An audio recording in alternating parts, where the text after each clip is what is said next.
Halo, kembali lagi bersama gua Rudi Kurniawan di channel Lamudi. Ya, kali ini gua akan coba bahas salah satu kisah pendakian Gunung Merbabu via Wekas. Jadi di sini gua mau ceritain tentang salah satu treat horror yang viral di Kaskus yang ditulis oleh Harun Jr. Dante. Di mana Dante ini naik gunung bersama 12 orang temannya dan mendapatkan teror yang sangat signifikan.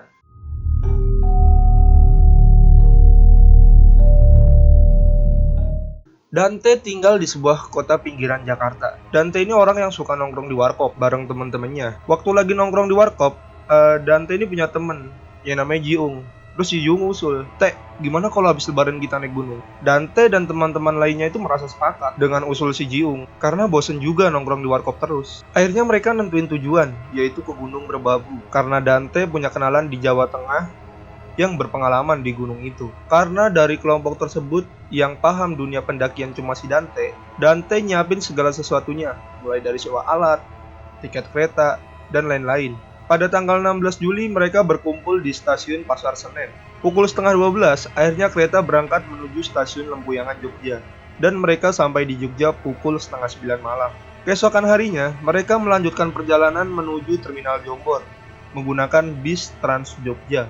Nah, di sini nih teror udah dimulai. Jadi waktu pertama mereka naik bis itu kosong. Tapi ketika bis itu berhenti dan nyari penumpang, banyak lansia yang menaiki bis tersebut. Dante dan teman-teman lainnya yang merasa lebih muda akhirnya berdiri dan mempersilahkan kursi untuk para penumpang lansia tersebut. Tepat di sebelah Dante berdiri, ada kakek-kakek, di mana kakek itu dari tadi ngeliatin si Dante. Dan akhirnya kakek itu berdiri dan ngedeketin si Dante sambil bisikin. Awalnya si Dante ini risih, tapi aneh. Semua yang dibisikin kakek itu adalah cerita kehidupan si Dante dari awal sampai akhir. Dante sedikit gak percaya, kenapa bisa tahu semuanya. Sampai akhirnya di halte Kiara Condong, kakek itu turun dan menghilang. Singkat cerita mereka udah sampai di Terminal Jombor jam 8 pagi, lalu melanjutkan perjalanan sampai ke Terminal Tidar Magelang untuk bertemu dengan temannya Dante. Sesampainya di Terminal Tidar, Dante ngenalin teman-temannya ke Mas Ical dan Bang Jawa. Lalu mereka meneruskan perjalanan lagi ke Kopeng, menggunakan bus engkel dan turun di pintu pendakian Wekas. Pas turun dari bus, udara sejuk pegunungan menyapa. Melihat Merbabu yang gagah menawan di depan mereka, teman-teman Dante langsung mengeluh. Giung bilang, "Wah, gila, tinggi bener. Mana pendakian pertama lagi?" Ashat, "Lu sih segala milih Merbabu. Kenapa nggak Sindoro Sumbing aja sih?" Dijawab oleh Dante. "Udah sih nggak usah ngeluh. Kalian kalau ngeluh nanti pendakiannya makin susah loh. Lagian Merbabu, Sindoro sama Sumbing tingginya tuh nggak jauh beda. Sama-sama di atas 3 ribuan." Mas Ical sebagai yang tertua di sini ikut menimpali. "Toliku, alamiku urip. Opo sing mbok sugistekno ning alam, bakal diwujudno." Oh iya, Mas Ical ini punya kelebihan, yaitu kayak indera keenam atau yang bisa melihat segala sesuatu yang diberikan Allah Subhanahu wa Ta'ala. Dan akhirnya mereka jalan menuju base camp. Nah, di saat perjalanan melewati hutan pinus, si Yopi, Irul, dan Alvin yang ada di belakang mendengar ada suara tangisan dari sebelah kanan hutan.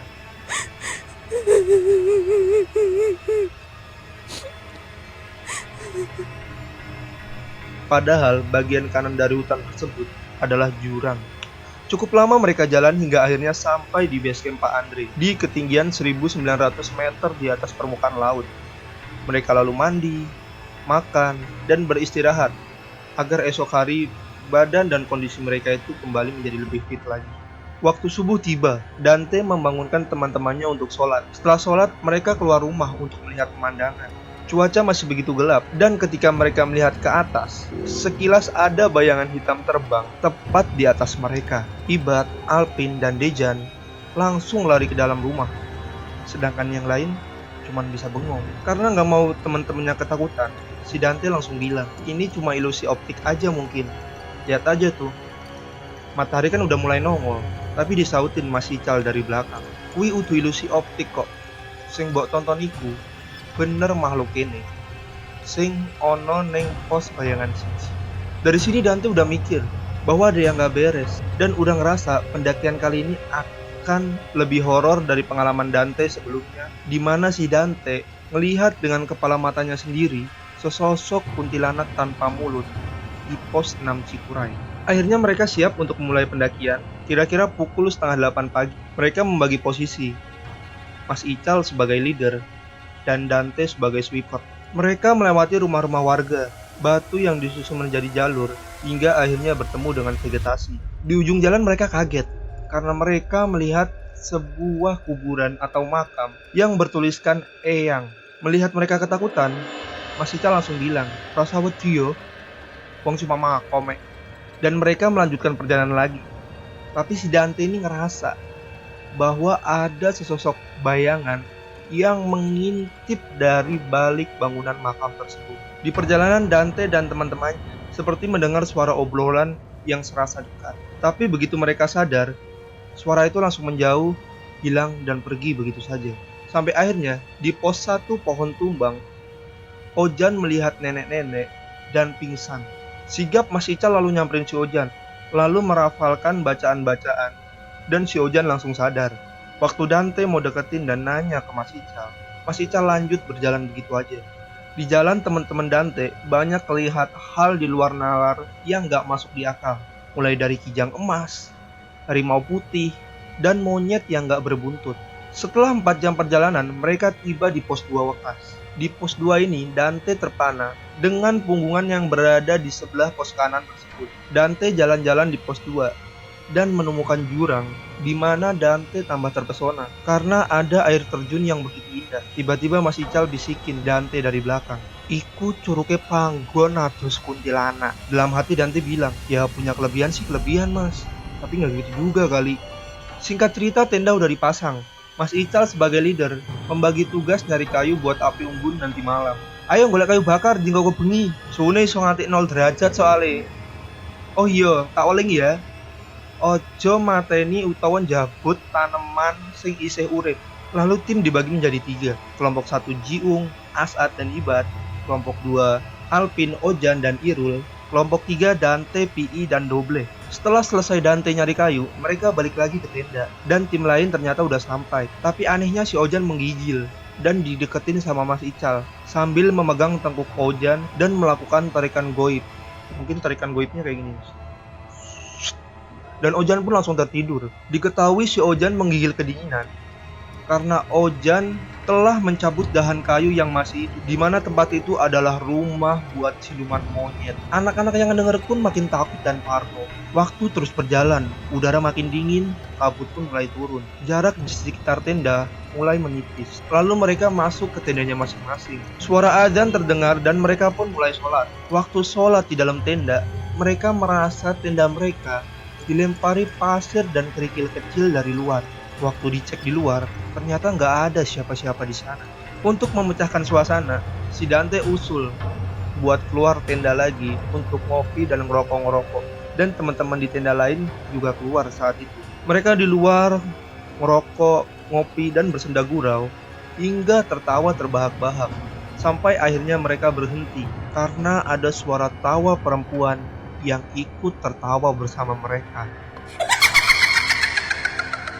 Bingung sudah pasti, karena yang ada di situ cowok semua. Sampai akhirnya Mas Ical bilang, "Coba lihat di pohon di atas sebelah kanan." Mereka semua melihat ke atas. Ada sesosok 3 kuntilanak yang sedang berdiri di atas pohon tersebut. Semua melihat penampakan itu termasuk si Dante. Dante melongo melihat mbak-mbak tersebut terbang ke sana kemari dan berfirasat, bakal buruk nih perjalanan. Akhirnya mereka mutusin buat masuk tenda, sedangkan Mas Ical tetap di luar buat menjaga. Sekitar setengah jam hening, Dante nyoba tidur dan tetap nggak bisa-bisa. Tiba-tiba tenda berbunyi, plak, plak, plak. Dante pikir angin atau hujan. Terus Yopi bilang, "Teh, masukin sepatu gua, Teh, takut basah. Posisi lu kan di depan pintu. Sepatunya si Asad sekalian." Dante lalu membuka resleting tenda. Tiba-tiba Irul bilang dari belakang, "Teh, tutup bego Teh, itu lihat depan lu." Dejan bilang, "Tutup Teh, itu anjir apaan itu?" Ternyata di depan si Dante ini ada sesosok kuntilanak penuh darah menatap ke dalam tenda dengan wajah yang penuh murka. Lalu resleting Dante tutup dan nyuruh teman-temannya pada tidur. Belum selesai sama mbak-mbak tadi, si Dante dengar suara orang nyinden yang berasal dari luar tenda. Lengser wengi. Dan tiba-tiba di belakang tenda si Dante ada yang nimpuk. Plak! Ditambah ada suara langkah kaki yang mendekat ke tenda mereka dan berhenti di depan pintu tenda. Klekek, klekek. Dirijen air yang ada di depan tenda seperti diminum oleh seseorang.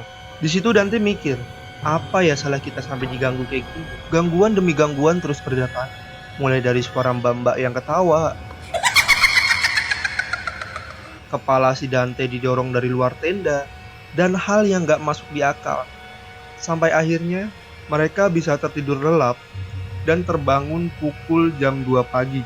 Pagi itu langit cerah, bintang terlihat begitu banyak. Dante terkesima dengan pemandangan seperti ini. Satu persatu teman yang lain yang berada di dalam tenda pun ikut keluar. Mas Ical sambil memegang rokok filternya bilang, "Kalian mau gahun yang puncak yo? Aku reso melu. Bang Jawa loro soalnya." Dante langsung ngedeketin Mas Ical sambil bisikin, "Terus gimana nanti kalau ada gangguan, Mas?" "Percaya karo Gusti le," imbal Mas Ical. Mereka memulai perjalanan menuju puncak tanpa Mas Ical dan Bang Jawa. Dante sekarang menjadi leader dan posisi sweeper diserahkan oleh si Jiu. Meskipun terang bulan, kondisi cuaca itu sangat gelap karena mereka sudah mulai memasuki vegetasi. Sampai akhirnya mereka sampai di pos 3 dan istirahat sebentar. Baru sebentar mereka istirahat, Ibad yang duduk di atas batu terseret ke arah jurang. Dante yang posisinya dekat sama Ibad langsung nahan Ibad sekuat-kuatnya dan anak-anak yang lain pun pada histeris. Dante di situ emosi dan langsung bilang, "Bangsat, gua gak ganggu lu ya. Ngapain lu gangguin gua?" Dante yang benar-benar emosi lalu ditenangin sama si Doble sambil bilang, "Jangan gitu, Teh. Lu malah mancing mereka. Udahlah, sabar aja." Di perjalanan gangguan pun gak ada habisnya. Banyak suara jeritan dan tangis.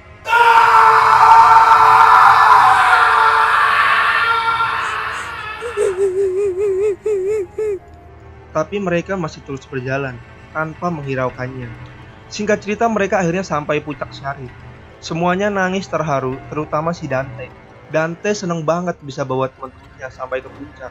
Di puncak Syarif, mereka menghabiskan waktu sekitar 3 jam dan mutusin buat turun balik lagi ke tenda. Waktu mereka turun dari puncak, gangguan pun masih tetap ada. Dari sosok manusia berbulu hitam, di jalan ditimpukin tanah. Pokoknya turun dari puncak itu benar-benar creepy. Padahal waktu itu matahari udah mulai cantik-cantiknya. Dan akhirnya mereka sampai di pos 2. Disambut pertanyaan oleh Mas Ical. "Kalian diganggoni terus yo?" "Iya nih Mas, parah," saut Dante. "Bisa kuat muncak ra? Mengko sore jam 3 aku main yang kenteng songo," timbal Mas Ical. "Tenaga sih masih kuat Mas, tapi gangguannya itu loh," kata Dante. Lalu di sini Dante langsung nanya ke Mas Ical, "Oh iya Mas, jerigen yang semalam kemana ya?" "Jerigen sendek bengi diombe kedua," kata Mas Ical.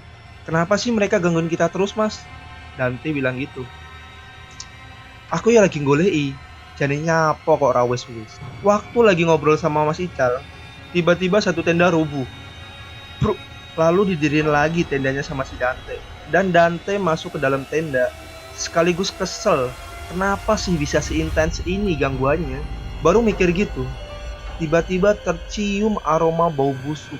Dan teman-temannya Dante teriak dari luar tenda, "Dante keluar dari tenda, Teh! Teh di samping lu ada cewek mukanya ini! Dante goblok, buruan keluar!" Jadi ketika Dante di dalam tenda dan mencium bau busuk, ternyata si Dante ini ditemenin sama mbak-mbak yang mukanya hancur gak karuan dan keluar darah dari dalam hidungnya. Dante langsung lari keluar dari dalam tenda dan tiba-tiba si Ojan pingsan lagi. Dante panik sekaligus bingung, kenapa ya yang pingsan itu Ojan terus? Dante lalu masakin air panas buat si Ojan yang lagi disadarin sama Mas Ical. Yopi bilang, "Dia kenapa Mas? Kok dia mulus yang pingsan?" Mas Ical sambil menganggukkan kepalanya bilang, "Ketoknya aku ngerti. Deloken mengko." Siang itu mereka menghabiskan waktu untuk berbincang-bincang. Waktu zuhur berlalu, mereka sholat dan mendekati Mas Ical untuk kembali menanyakan topik tadi pagi. Mas Ical bilang, "Piye engko sore? Gelem muncak meneh ra?" Dante bilang, "Saya ikut Mas kalau muncak lagi." Jawa bilang, "Aku ya melu. Mau esok kan aku running puncak, awakku loro ya." Dobleh langsung di sana ikutan. "Iya, gue ikut juga." Semua mutusin ikut kecuali Pi dan Yopi karena mereka berdua udah gak kuat lagi. Dante ketawa dalam hati, mereka berani gak ikut. Udah tahu serem, Mas Ical sih tadi pagi berani berdua. Lah mereka nggak sadar kali. Biarin, biar digangguin dong sama begundal-begundal situ. Waktu menunjukkan pukul setengah 3 dan mereka memutuskan untuk berangkat ke puncak 11 orang. Karena ditemani Mas Ical dan Bang Jawa, mereka pikir gangguannya udah nggak bakal ada. Mas Ical di sini memimpin kembali sebagai leader dan Dante menjadi sweeper di bagian belakang. Perjalanan naik di siang hari terasa sangat cepat dan cuma ada sedikit gangguan seperti tipukan tanah dan suara-suara yang tidak bisa dijelaskan oleh nalar manusia. Tiba-tiba tas karir yang Dante bawa jadi berat. Lalu si Dante bilang, "Istirahat bentar mas, capek." "Wah, ning dhuwurmu ditumpangi le," kata Mas Ical. Lalu Mas Ical komat kamit merapalkan bacaan lagi. Dan tiba-tiba karir tersebut jadi enteng lagi. Ajaib emang Mas Ical. Mereka melanjutkan perjalanan lagi. Dan gak terasa udah sampai di pertigaan dekat puncak. Mereka mengambil jalan ke arah Kenteng Songo dan memutari sebuah bukit, lalu melewati jembatan setan. Setelah mereka melewati jembatan itu, Dante dan teman-temannya menangis lagi karena terpana melihat keindahan ciptaan Allah Subhanahu wa Ta'ala di atas puncak Kenteng Songo. Mereka menghabiskan waktu 1 jam di atas, dan setelah puas, karena waktu sudah menunjukkan pukul 6 sore dan hari mulai gelap. Baru aja mereka turun, gangguan terus datang. Palkanya si Dante ditarik-tarik ke belakang. "Mas Ical berhitung!" teriak Dante. 1, 2, 3, 4, 5, 6, 7, 8, 9, 10, 11, 12. Lah, kita kan cuma 11 orang nanjaknya. Sambil emosi Dante bilang, "Setan alas, sialan," ditenangin sama Mas Ical. "Ojo lancang teh." "Iya mas, maaf," saut Dante. Dan akhirnya mereka sampai di pos batas kabupaten. Dante bilang, "Mas, itu ada api." Mas Ical, "Iya kayaknya." "Dejan, apinya jalan. Orang nanjak bawa obor gitu." Alpin. Lah, apinya makin deket gitu weh." Mas Ical, "Awas Banaspati, awas le Banaspati le, nunduk." Akhirnya mereka semua pada nunduk, dan api itu melewati atas mereka. "Sialan, itu ada apa lagi? Itu setan mukanya kayak barong," kata Dante. "Lama-lama gue lawan nih setan." Dante di sini benar-benar emosi bukan main. Mas Ical, Dante sabar, dan mereka tetap jalan terus. Dan jalannya itu agak terasa lambat banget. Gubrak, si Ojan pingsan lagi. "Aduh, gak bosen apa lu Jan pingsan mulu?" saut si Doble. Lagi kondisi gitu, dengan santainya, 2 pasang wanita terbang di hadapan mereka. Lalu Dante bilang, "Bisa bilang misi gak mbak?" Tapi mereka malah tertawa. "Ye, malah ketawa lu bego, bukannya mikir." Mas Ical di situ langsung bilang, "Wah lah iki sing marai diganggoni terus," sambil nunjukin keris kecil dari tasnya si Ojan. Mas Ical bilang, "Lah iki sing marai ganggu wae. Aku ngerasa kayak energi nih mau pas munggah. Dan ngopo kok sing pingsan mesti Ojan." Dante, "Emang ini keris apa mas?" Mas Ical bilang, "Aku juga gak weruh iki keris apa. Sing jelas iki keris pelindung." Setelah 1 jam mereka menunggu, akhirnya si Ojan sadar. Disambut makian oleh Doble. "Akhirnya si goblok sadar. Jan, iki keris tinggo apa?" kata Mas Ical. Ojan cuma diem aja nggak jawab. Doble masih emosi-emosinya. Di sini langsung bilang, "Ditanya jawab tolol." Ojan menunduk sambil bilang, "Itu cuma buat pegangan mas. Kata bapak disuruh jaga-jaga." Mas Ical bilang, "Justru kesane kowe iki nantang le. Ibarat neng pasar kuwi ana preman. Lah terus kowe yang nggowo preman ngono. Ya. Jadinya apa? Malah padu." Ojan yang masih menunduk langsung bilang, "Iya mas, maaf." Doble yang benar-benar emosi di sini langsung ngegas, "Maaf nggak cukup bego. Lu nggak tahu pendakian ini jadi gimana? Tolol." Dante dengan santai bilang, "Udah lah Bleh, nggak usah ribut." Mas Ical dengan naluri kebapaannya juga ikut menimpali. "Yo wes, yang penting kabeh rapopo. Mengko nak misalnya diganggu meneh, sabar wae yo. Sano pi karo Yopi. Ditinggal neng pos loro mek wong loro." Mereka akhirnya siap-siap lagi jalan buat menuju camp. Posisi kali ini diganti. Mas Ical menjadi sweeper dan Dante menjadi leader. Di depan, Dante banyak banget melihat penampakan. Kuntilanak, genderuwo, siluman monyet, yang meloncat ke sana kemari. Tapi di situ Dante tetap cuek. Di saat kondisi benar-benar gelap, Dante bilang ke teman-temannya, "Jangan celingak-celinguk, lihat bawah aja ya." Doble memalingkan mukanya ke samping kiri. "Anjir! Ye, gue kan udah bilang," kata Dante. Dan akhirnya mereka sampai di pos 2 dan banyak tenda yang berdiri di sana. Mereka semua berjalan mendekati tenda dan sepi. Pi sama Yopi kemana nih? Dante buka tenda dan bilang, "Yop, lu ngapain? Tidur gua kampret, digangguin mulu. Tenda digeplak lah, ada suara kuntilanak lah." "Lah, bukannya tenda rame," kata si Dante. Yopi yang dari dalam bilang, "Mata lu buta ya? Lu lihat lo di luar." Dalam hati Dante bilang, "Lah, perasaan tadi banyak tenda." Singkat cerita, waktu udah malam, dan di malam itu Alvin hipotermia. Dan Alvin kencing di celana dan berbicara ngelantur dan gak jelas. Dante berusaha nyadarin si Alvin dengan namparin kedua pipi dan diminumin air mendidih. Dan ketika diminumin air mendidih, malah kebal kayak debus. Napas si Alvin bener-bener dingin dan badannya menggigil gak karuan. Dante udah ngedobelin bajunya si Alvin dan didobelin sleeping bag sampai 3 lapis. Alvin adalah teman baik Dante. Dante takut kalau dia lolos, mau bilang apa sama orang tuanya. Pada akhirnya Alvin udah bisa kembali ke kondisi seperti semula dan tidur dengan nyenyak. Dante lanjutin buat masak makan malam dan bakar api unggun buat ngangetin badan. Makan malam ini seadanya aja, cuma nasi goreng. Semua makan kecuali Alvin dan Iban. Selesai makan mereka balik lagi ke dalam tenda. Malam itu gangguan terus datang bertubi-tubi. Sampai saking keselnya si Dante bilang, "Udah kek ganggunya, gue sediain kopi dah." Dante mencoba memejamkan matanya sedikit demi sedikit sampai bisa tertidur. Tapi akhirnya terbangun karena sebuah teriakan.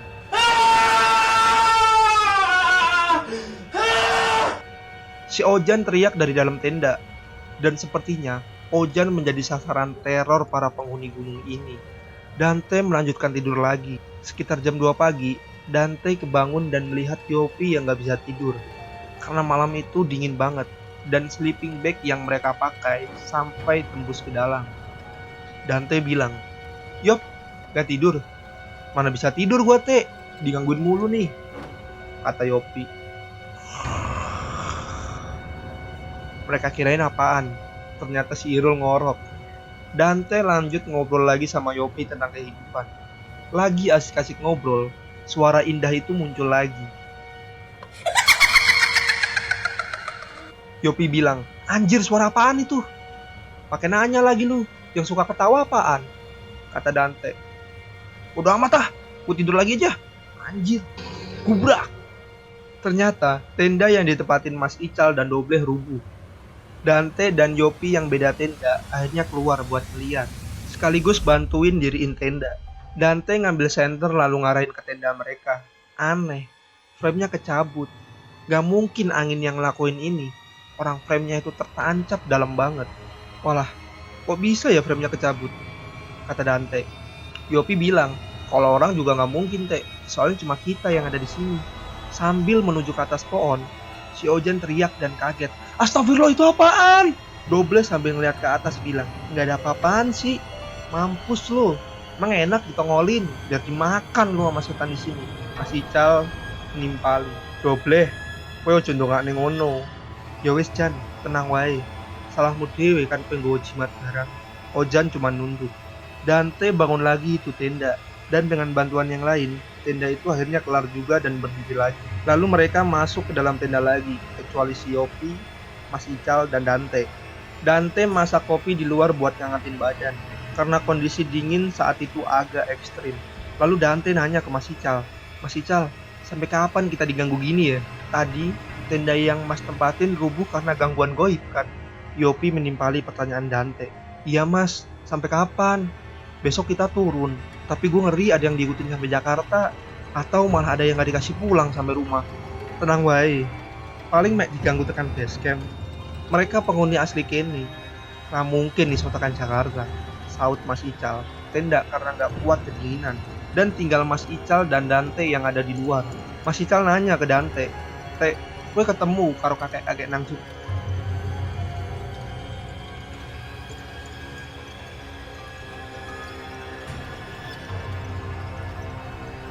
"Iku leluhurmu, kerabat saka Pangeran Diponegoro.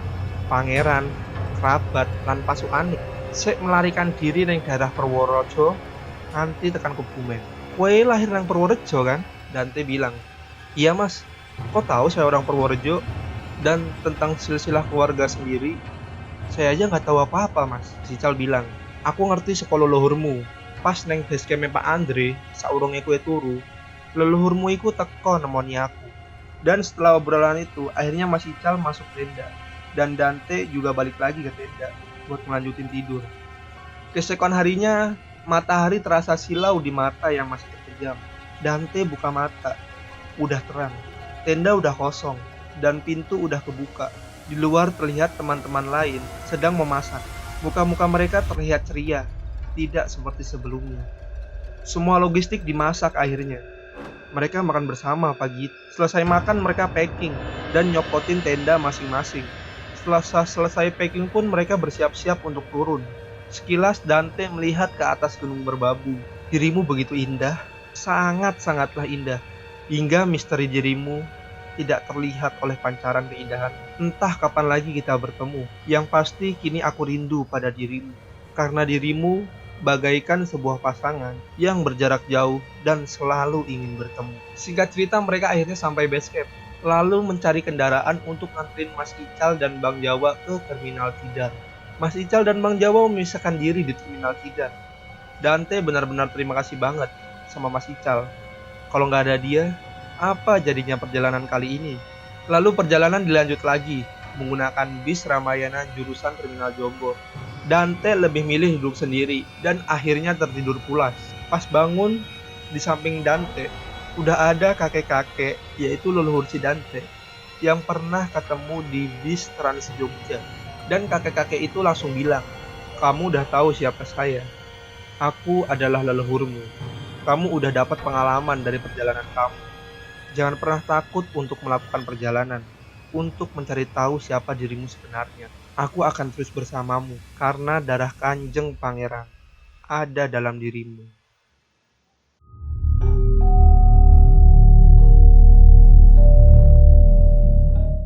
Ya, jadi gitu kisah horor pendakian Gunung Merbabu via Wekas yang dialami Dante dan 12 orang temannya.